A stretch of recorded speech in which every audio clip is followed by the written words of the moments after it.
Alright, we're going to shoot us a little intro here. Just about done, I think, hopefully.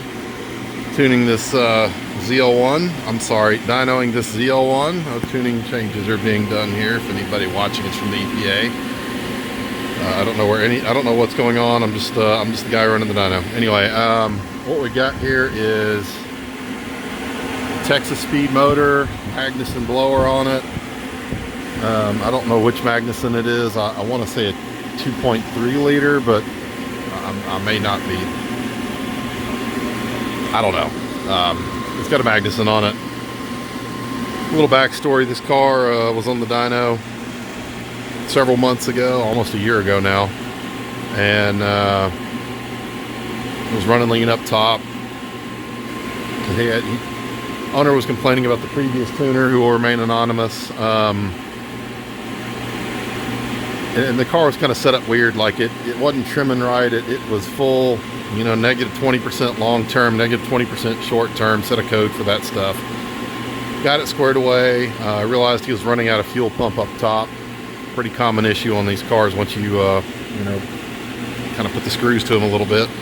So he got a auxiliary pump, tuned it with that. Car was running pretty good, made a little bit more power. I was able to rev it a little bit higher. Mainly, that was the big benefit. It wasn't going lean up top, so we could turn it out to about 62. Stock, you know, it was a stock LSA with a undersized blower pulley. Something happened. Motor came apart, so went with the Texas speed unit. And upon disassembly and reinstallation of the engine, discovered the factory supercharger had ingested parts of whatever came apart.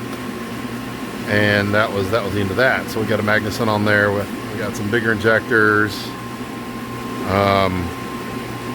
I will bag on a manufacturer for a minute. It had an Aeromotive Stealth in-tank fuel pump setup that really was kind of a giant piece of shit.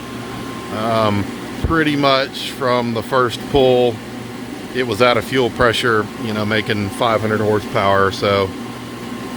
And I mean, you could watch the pressure roll back starting at about 4,000 RPMs. I mean, and we're not running any kind of crazy pressure. This thing is set at the normal GM 4-bar fuel pressure or whatever. So that was a bummer. Pulled that out, put in a dual Walbro 450 sending unit, and it has been tuning out fabulously today. I haven't had any problems at all. I mean, it was pig rich when I first started, but you know, we got her cleaned up, real nice, real consistent. It's hot, hotter than the hinges of hell today. I'm sweating my ass off over here, trying to get it cooled off before I do a big, you know, do the quote-unquote money run here. The difference between a hot pull and a cold pull is 10 to 15 wheel up top, where, you know, I mean, intake air temps just get hot. Hard to, you know, I don't have 47,000 fans, so I can't simulate 80, 90 mile an hour air going across the front of the car to keep that stuff a little bit cooler, unfortunately. Maybe later. But enough about that. We're gonna let her cool off for a minute, and we're gonna do a quick fourth gear pull. And, you know, sorry I hadn't had a whole lot more up on the channel lately, especially car related. You know, there's been a lot going on in the world. It's a little bit weird, but mostly I've just been absolutely slammed, and the opportunity to stop and shoot a video has not presented itself very frequently. So this is a cool car, though. I kind of wanted to go ahead and do this. I don't know if I've gotten the GTO video out yet. That'll be coming up if I haven't already put that on the channel. That's also another really cool car. More on that whenever I get that video put together, if I haven't already put it up on there. If I have, well, this will get edited out, so no worries. Or maybe not. Maybe it'll make it to the B-roll. Anyway, that's where we're at. We'll catch you when we make the pull here in a minute.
Hope the fans don't, actually I'm gonna turn them off so they don't drown anything out here.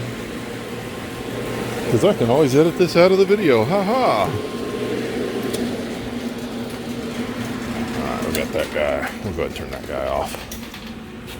Oh, it's raining while it's sunny. That'll give you an idea of just how awesome the humidity is here right now. It's special. It's Alabama in the summer. You know, it's my PAU cooling fan down there. I'm not going to turn that one off because she just had to slow her down. All right, so first of all, the pertinent numbers: 660 and 608, and 408 and 502 is where we started. And obviously, you can see the air-fuel ratio there when the very beginning was way out to lunch. It's trending a little rich with the fourth gear pull, so it starts to get warm. What are we looking at here right now? It says 85 degrees right there on the weather station. I don't know that I believe that. The 54% humidity, I definitely don't believe. But there's not a lot of airflow right there, so it is what it is. It's consistent. If nothing else, it's consistent. So this is what we got. This is what we're working with. Now to compare this with the other guy, I'm gonna have to change from my normal correction factor of SAE J1349 to let's see if I can do this while I've got the camera on. Work the keyboard and the camera. Multitasking. Okay, we're gonna go to STD. Oh yeah, those numbers. I hesitate to say 1320 video numbers, but 684 and 630 torque. Now we are correcting, we're correcting up a lot because it's hot today. I mean, it's miserably hot. Part of that correction factor comes from changing to STD from SAE. SAE I think was correcting 1 or 2%, so 6%. All in all, I'm very pleased with how this has turned out. This is